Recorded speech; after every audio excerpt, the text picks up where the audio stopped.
Hello and welcome to this mini course on how to stop prostate cancer. And I'm going to be sharing with you a protocol that was used by a gentleman that had prostate cancer stage 4.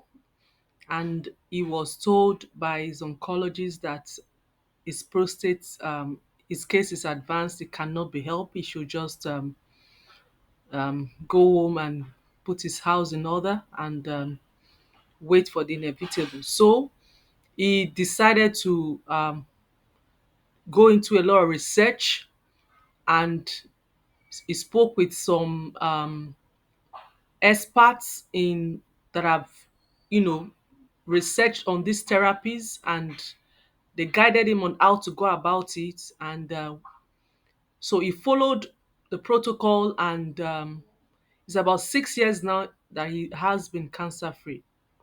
So I'm going to share what he did with you in this mini course.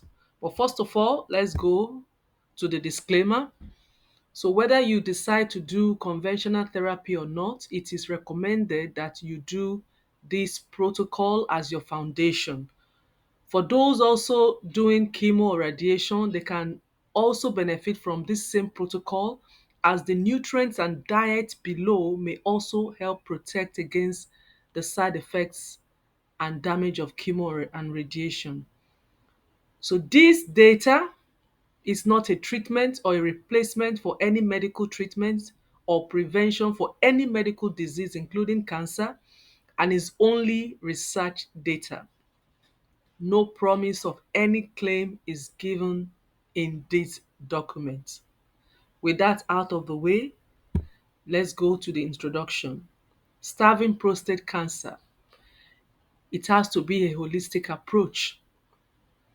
You need to consider these three major areas. Number one, you need to understand that cancer thrives on specific metabolic pathways, meaning cancer needs fuel to survive, to grow, to thrive, to multiply. And if you understand these pathways and how to effectively block them, you can effectively starve prostate cancer. Number two, you can target weak links in cancer metabolism like the SCOT enzyme, which we're going to talk more about later as we go on. And then the third arm of this holistic approach is you should also understand the importance of diet, importance of fasting, and importance of herbal supplements or other nutraceuticals that you know are very, very important in the fight against prostate cancer. Now, apart from prostate cancer, there are other people that have benefited from protocols like this, that are people that have worked with me. For example, I have two testimonials here. This is for a woman that had breast cancer, that she actually did a treatment some years back, and 2 years later she was told that they found a tumor in the breast again, that she needs to come for surgery. And she reached out to me, and we're able to put a protocol, give her a combination of protocol which she used. And I told her it's going to take about 6 months, but surprisingly, within 3 months, she sent me this text message that she went for another round of tests, and she was given the good news that um, all is clear. This is another second testimonial by someone else whose wife had Hodgkin's lymphoma, and he also was given protocols, and they did it. And within 3 months as well, they went for a new checkup at Lutz, and they were told that the they can't find the cancer anymore. This is not magic, this is science. Is if you and some of the things they did are what I'm going to share with you in this mini course. So I want you to please stick with me. First of all, let's look at the role of fasting. The role of fasting. Why is fasting key in fighting prostate cancer or any kind of cancer? Number one, it stops growth factors like the mTORs and the insulin growth factor 1. These are growth factors are that helps with the growth of tumors. But when you put your body in a fasting mode, these growth factors are suppressed. Also, fasting boosts your immune system, it reduces inflammation, it enhances a, a process called autophagy. Autophagy helps to clean out damaged cells in your body, and it renews your cells. So when you fast, these are things that you know occur in your body that has a beneficial effect and helps you in the fight against cancer. And so the man in the story, he did a lot of fasting. For example, he did 72 hours fast. He did like 28 to 30 days prolonged fasting with just water or some herbal teas like green teas. And he also did weekly 48-hour fast. So the action plan here is you can start with 1 meal a day and you progress to maybe 48 hours fast. Although you need to do it with supervision, especially if the person is very weak and cannot do it, then you can just do like a 1 meal a day. But if you are still strong, you can do the 72 hours, the 28 days, or 15 days, 14 days water only fasting or vegetable juices fasting. All this will help to stop the growth factors and boost your immune stem cells to help your body fight this disease.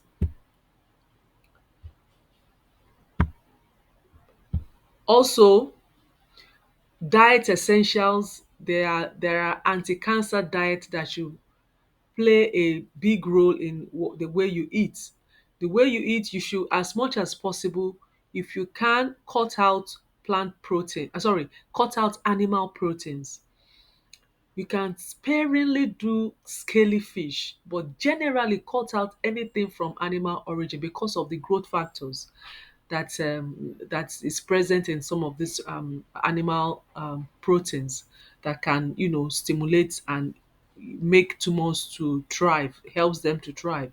So go for vegetables, go for especially the cruciferous vegetables like cauliflower, broccoli, kale.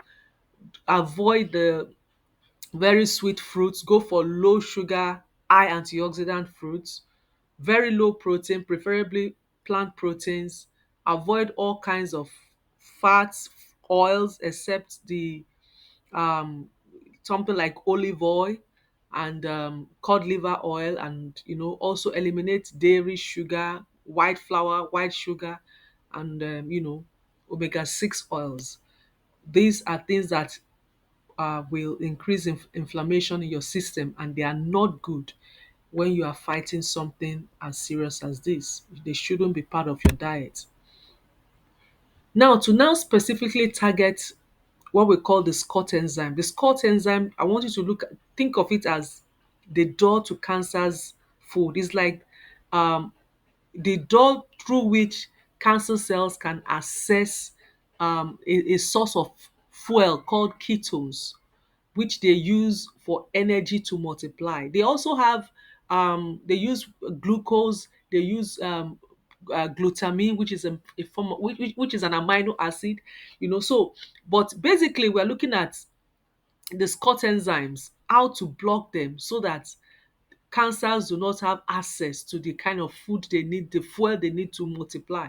So the two key strategies are we use certain herbal compounds. These are exactly what the man did, the man that has stage 4 prostate cancer. He used the herbal compounds we're going to talk about in this course to block the SCOT enzymes that opens the door for cancer cells to have access to fuel to multiply and grow. So we block the activity of the enzyme, and we also reduce intake of fatty food, anything that has fats. So cancer cells need food to grow, And you can starve them by blocking a door called SCOT and eating less fat, as I explained earlier. Now, what are the herbal SCOT inhibitors? Number one, we have alpha lipoic acid. You start low and gradually increase the dosage. We have Garcinia cambogia, which is a source of what we call hydroxy, sorry, yes, uh, hydroxycitrate, if I'm not mistaken. That's a chemical constituent in it. So Garcinia cambogia, you also gradually increase that dose. Then you also have spirulina. We have the red algae and the black seed oil, which are quinone. So these are the doses you start with, and you gradually increase. Additional anti-cancer strategies include mTOR inhibition, which you do with which can be done through fasting and low protein diet, and then some anti-angiogenesis foods and herbs. These are foods that help cut off blood supply to the tumor. Without the blood supply, it can't grow, it can't thrive. So what are those anti-angiogenesis genetic or anti-angiogenesis foods or herbs? We have cruciferous vegetables, we have the curcumin, we have quercetin. And also you also need to block the glutamine source of energy that the cancer cell uses to thrive and multiply. And the good way to do that is to take your EGCG, which you can get from green tea. It's a super antioxidant that blocks the glutamine pathway. Now, the other thing you need to do is to use is using repurposed medications to block the major fuel sources of cancer cells. We have to block the glucose pathway, you use metformin, the fatty acids, you use statins. Then you have also doxycycline and hydroxychloroquine to block the glutamine pathways.